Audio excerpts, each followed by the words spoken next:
Twitch les Warriors. J'espère que vous allez bien, Boba. Eh les gars, je présente plus maintenant Mickaël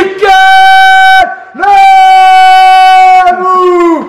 Donc lui, il fait partie des rares Français, boxeurs, combattants français, pas boxeurs mais combattants, à avoir combattu dans la prestigieuse UFC. Donc lui, il a fait Bama, ouais, UFC, M1, en gros les plus grosses organisations. Donc il fait partie des meilleurs Français, des meilleurs combattants dans le monde. Je connais pas trop le palmarès par cœur, tu peux me dire après? Ouais, j'ai 17 victoires, je suis à 6 défaites, 2 no contest, j'ai fait 3 combats à l'UFC, donc... Ça c'est juste en direct parce que vous avez bien compris, on a enchaîné après la vidéo de Vergal, tu peux montrer sa gueule là. Ouais, dis-moi, je t'ai donné les protèges là.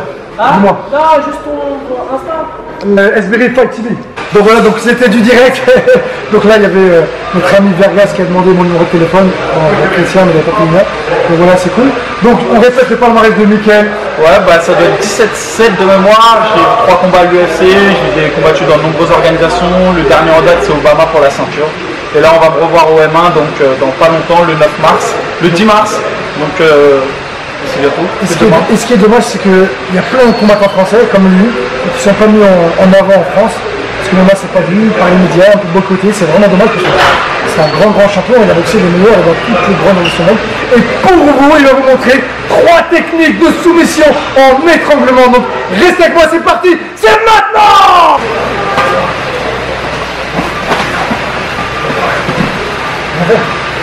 Ah, moi c'est bon, c'est comme ça.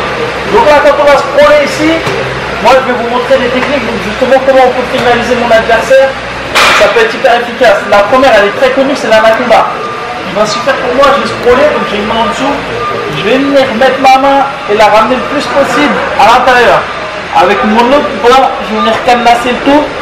Et là, je vais glisser ma tête. Le but, c'est de faire un bloc avec lui. Une fois que je suis ici, attention, c'est pas fini. Sa tête, elle doit bien être contre moi. Et je vais aller chercher ses jambes. Une fois que j'ai crocheté, c'est fini. J'ai déjà la tête qui tombe. Je te jure. Oh, he's got an anaconda. 10 seconds. He rolls into it. Wow, he might get it. On refait tout doucement. On se prend en ligne, classique. J'ai déjà mon braquet en dessous. Tout de suite, j'en profite. Mon adversaire, il est un peu dans le chou. Je viens verrouiller son bras. Je sens qu'il ne voit pas le truc venir. J'y vais. Sa tête, elle est bloquée. Je caresse mon épaule et sa jambe. C'est réglé. Alors ça c'est du classique, ça passe encore hein, dans les plus grandes compétitions on le voit. Maintenant les mecs qui sont aguerris, face à un combattant comme Esberi, c'est impossible que ça passe. Donc il va la défendre et là on va voir ce qu'on peut faire. Donc on va tout piler sur une même action, réaction, on va voir qu'on a toujours une solution. Donc tout le monde se prend, cette fois-ci quand je vais venir serrer son bras, il va défendre, il va forcer, il va mettre en appui. Vous voyez là j'ai plus de force. Impossible pour moi de venir ici, c'est trop dur, il est trop puissant. Là je vais prendre la tangente, je vais venir à sa perpendiculaire.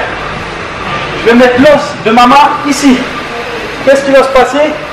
Je vais ramener mon pied et là je vais me laisser tomber et bloquer ses fesses. Péruvienne. Exactement, c'est la péruvienne.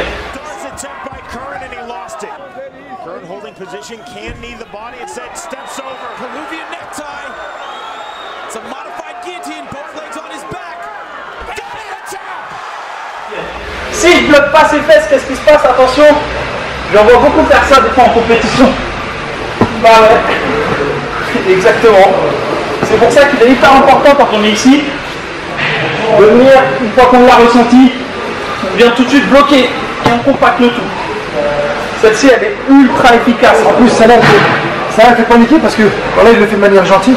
Et quand on fait vraiment la péruvienne, on tourne la tête la première, on vient s'écraser contre le sol. Donc il y a une espèce déjà de choc qui va déjà un petit peu se relâcher et donc ça va être facile de faire.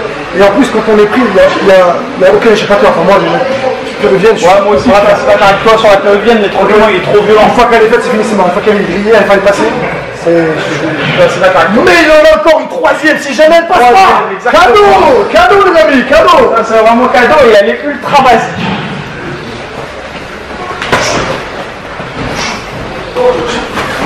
On se prend toujours, on essaye d'attaquer, ça passe pas. Et là, vous voyez, il a monté le bras. Et moi, ce que je vais faire, je vais venir contourner un peu son bras. Et une fois que je suis ici, je vais prendre appui sur ma main droite, je vais plonger mon genou gauche et je vais verrouiller. Celle-ci, elle est pas mal du tout parce qu'on s'y attend pas à haut niveau. C'est un truc tellement basique qu'on s'y attend pas. On a verrouillé, on met du poids, vous voyez, je mets du poids sur lui. Ça va le forcer à fléchir un peu. Je contourne son bras. Je prends un pli, je plonge et je rappelle le pli. Radical aussi ça. Et il y a Elle surprend. Et j'ai une petite solution là sur l'anaconda. Souvent on est ici. Là ça passe pas. Je vous montre une petite astuce et une possibilité ici. C'est de venir, au lieu de plonger ce bras là ici, c'est qu'on va plonger le bras à l'opposé et on va venir faire juste ça. Eh oui.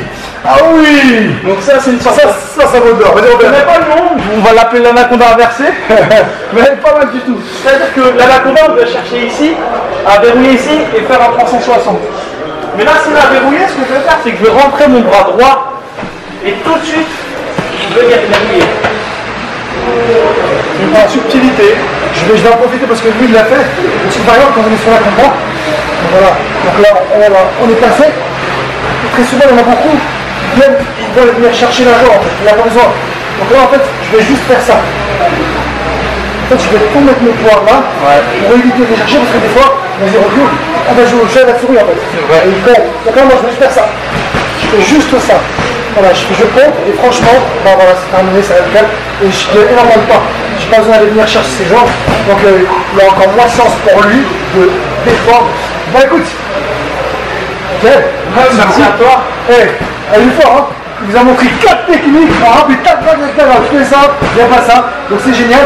Et je le répète, ce qui est dommage, c'est que des grands combattants comme ça n'ont pas leur chance, ils n'ont pas assez en partir d'eux-mêmes. C'est vraiment dommage. En tout cas, voilà, je suis très content moi de me faire découvrir, de vous faire découvrir, de partager en plus ces techniques.